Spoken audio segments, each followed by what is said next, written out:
हेमंत जी हमारे साथ इस वक्त, असिस्टेंट एडिटर।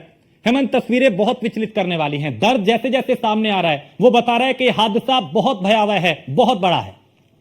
बिल्कुल राकेश, क्योंकि हम लगातार ये जो तस्वीर देख रहे हैं वो हैरानी और ज्यादा हो जाती है इस पूरे घटनाक्रम को देखकर कि एक तरफ सत्संग, जैसे कि जिक्र आपने भी किया, एक तरफ सत्संग चल रहा था, यानी कि भगवान में लीन होने के लिए आयोजन जो है वो किया जाता है, लेकिन वहीं दूसरी तरफ ये स्थिति हो जाती है कि वहां के इंतजाम कुछ इस तरीके के होते हैं जिनको लेकर सवाल खड़े होने शुरू हो जाते हैं। हैरानी इस बात को लेकर भी है कि जो आपने बताया भी कि धार्मिक आयोजनों में नियम क्या कहता है, किस तरीके की व्यवस्थाएं होनी चाहिए, क्या करना चाहिए, क्या नहीं करना चाहिए।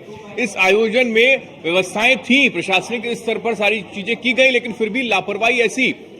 लेकिन इन सबके बीच में सबसे महत्वपूर्ण बात यह भी है राजेश, की अगर हम देखें, जब सत्संग के दरमियान भोला बाबा को निकाला जा रहा था, जब वहां से वो जा रहे थे, उस वक्त ये स्थिति बनी थी कि तभी ये जो घटना है वो घटी।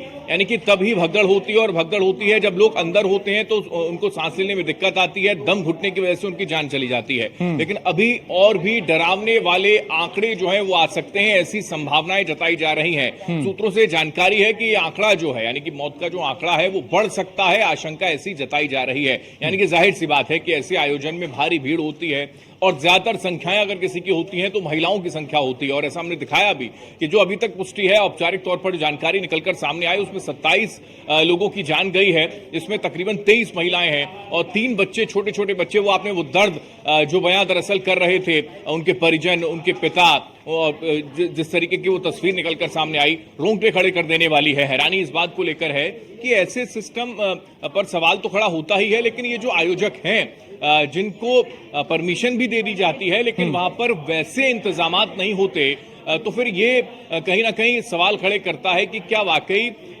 उन सारी चीजों की मॉनिटरिंग प्रॉपर तरीके से नहीं की जाती है। क्या आयोजन के लिए केवल परमिशन देने के बाद उस तरीके की व्यवस्थाएं नहीं बनती हैं, और यही वजह है कि इस तरीके के हादसे निकलकर सामने आ जाते हैं। लेकिन ये कोई पहला ऐसा वाकया नहीं है, लेकिन ये जो घटना है कहीं ना कहीं सबक के तौर पर अगर इसको देखें तो इसमें भी कोई दो राय नहीं है। इससे सीखा जाना चाहिए कि कम से कम इस तरीके की घटनाओं को आगे आने वाले वक्त में रोका जा सके। बिल्कुल बिल्कुल, और इसने चूंकि पूरे देश को हिला के रख दिया है। उत्तर प्रदेश के हाथरस में भले ही हादसा हुआ, लेकिन पूरा देश जो है वो इस हादसे के बाद हिल गया। परिवार के लोगों का जो दर्द है, जिन्होंने अपनों को खोया है, उनका दर्द जो है वो क्या कहते हैं, एक बार उनको सुनते हैं, क्योंकि उनके दर्द को शब्दों में बयां कर पाना बहुत मुश्किल है। प्रतिक्रियाएं आ रही हैं। सत्संग में बीड़ा में दब गए, जाने मन्ना गिनने भैया ने कितने करने की भैया, एक संग वो रुक गई है, दूसरे दबे गए वहां में, पीछे गए एक संग। कितनी भीड़ थी वहाँ? बहुत भीड़ थी भैया। कैसे हुआ हादसा ये? भैया नीचे दब गए, बहुत पवन का ऊपर निकल गई, भीड़ ज्यादा थी इसलिए। बाकी सत्संग में बीड़ा में दब गए। देखिए, ये रोते चीखते बिलखते परिवार के लोग हैं।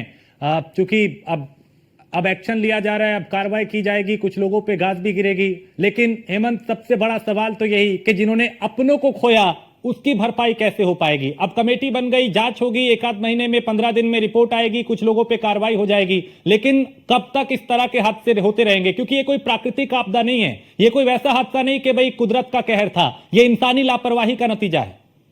बिल्कुल, ये बात बिल्कुल ठीक आपने कही राजेश, की वाकई ये ऐसे हादसे, क्योंकि प्राकृतिक घटना नहीं हुई है, ऐसी कोई स्थिति नहीं बनी है कि अचानक से कोई स्थितियां वहां पर जो है वो खराब हो गई हों, लेकिन अगर लापरवाही बढ़ती जा रही है, और लापरवाह जो लोग हैं, चाहे वो सिस्टम के लोग उसमें जुड़े हुए हैं, क्योंकि परमिशन तो उन्हीं को दिया जाता, उन्हीं के बाद ही सारी चीजें वहां पर संभव हो पाती हैं। लेकिन ये आयोजन, क्योंकि ऐसा नहीं है कि पहली बार इस तरीके के आयोजन जो है भोला बाबा की ओर से करवाए गए हों, सत्संग में किया जा रहा हो, लेकिन ये जो लापरवाही बढ़ती गई, ये आयोजन में एक जो बड़ा हादसे का रूप उसने ले लिया, उसके लिए जो वाकई जिम्मेदार है, और एक सबक उन लोगों के लिए भी है, जब इस तरीके के सत्संग में लोग पहुंचते हैं तो वहां पर एक भीषण गर्मी के बीच इस तरीके की व्यवस्थाएं वहां पर कैसी होती हैं, तो खुद लोगों को भी अवेयर होने की जरूरत है। लेकिन ये कहीं ना कहीं कई सवाल खड़े इस बीच जरूर होते हैं कि ऐसी स्थिति में क्या वाकई सरकार और उसके साथ साथ सिस्टम, जैसा आपने कहा, ये कमेटी का गठन कर दिया गया, जो इसके लिए दरअसल जिम्मेदार लोग होंगे, जिन्होंने लापरवाही बरती होगी।